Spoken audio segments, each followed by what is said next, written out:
সকল দর্শক বন্ধুদের জানাই স্বাগতম। আজ এই ভিডিওর মাধ্যমে আপনাদেরকে ঘুরিয়ে দেখাবো মায়াপুর ইস্কন মন্দিরের গৌশালা। মায়াপুর ইস্কনের গৌশালাটি মায়াপুর ক্যাম্পাসের দক্ষিণ পূর্ব কোণে শ্রী মায়াপুর চন্দ্রোদয় মন্দির এবং বৈদিক প্ল্যানেটোরিয়াম মন্দির থেকে 8 থেকে 12 মিনিট দূরত্বে অবস্থিত। মন্দির থেকে হেঁটে বা টোটোতে এবং সবথেকে আকর্ষণীয় বিষয় হলো গৌশালাতে যাওয়ার জন্য ও আসার জন্য এখানে এখনো গরুর গাড়ির ব্যবহার বর্তমান রয়েছে, যার ভাড়া 10 টাকা আর টোটো ভাড়া 15 টাকা করে। পৌঁছে গেছি মায়াপুর গৌশালাতে। স্মৃতি বিধান অনুসারে গরু হলো মাতা এবং ষাঁড় হলো পিতা। ভারতে গৌশালার ধারণাটি হরিয়ানার রেওয়াড়ি অঞ্চলের রাজা রাও যুধিষ্ঠির সিং যাদব প্রবর্তন করেন।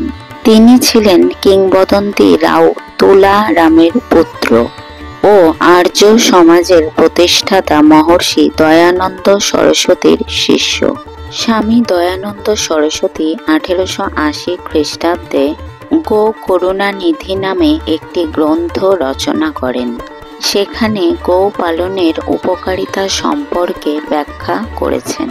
বর্তমানে মায়াপুরের এই গৌশালাটিতে প্রায় 400-র কাছাকাছি গরু, ষাঁড়, বাছুরের পালন করা হয়।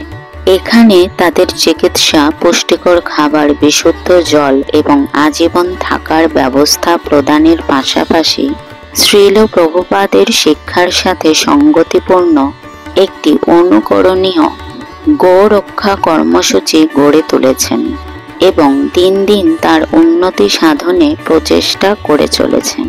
বছরের পর বছর ধরে সেবা করার পর যখন গরুগুলো বড় হয়ে যায় তখন তাদেরকে রাজপুর অবসর হোমে স্থানান্তরিত করা হয়। মায়াপুরে কৃষ্ণ ভাবনামৃত সংস্কৃতির একটি অবিচ্ছেদ্য অংশ হল গো পূজা, যা নিত্যদিন বর্তমান। এখানে ভক্তদেরকে সুযোগ দেওয়া হয় দত্তক নেওয়ার মাধ্যমে গরু বা ষাঁড়ের সেবা করার। যখন একজন ভক্ত কোনো গরু বা ষাঁড়কে দত্তক নেন তখন তারা তাদের গরু বা ষাঁড়ের জীবনকাল ধরে সেই নির্দিষ্ট গরু বা ষাঁড়ের খাবার, চিকিৎসা ইত্যাদি খরচ বহন করেন। গৌশালার এই জায়গাটি থেকে আপনারা খাঁটি গরুর দুধের তৈরি ঘি, দই, লস্যি, ক্ষীর ইত্যাদি সংগ্রহ করতে পারেন, যার গুণগত মান এবং স্বাদ সম্পর্কে সন্দেহ প্রকাশের সুযোগ নেই। এবার আস্তে আস্তে এখান থেকে বেরিয়ে চলে যাব আবার মন্দিরের দিকে এবং যেতে যেতে আপনাদেরকে দেখাবো অন্নদান কমপ্লেক্স, যেখান থেকে একদম বিনামূল্যে 4 বেলা মহাপ্রসাদ পেতে পারেন।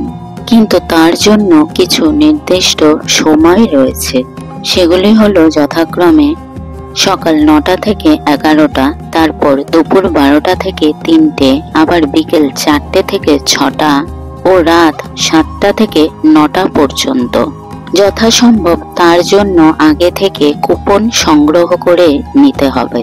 মায়াপুর গৌশালার পথে গোবিন্দাস রেস্টুরেন্টের পেছনে এবং গৌরাঙ্গ কুটিরের সামনে রয়েছে এই ভক্তি বেদান্ত অন্নদান কমপ্লেক্স।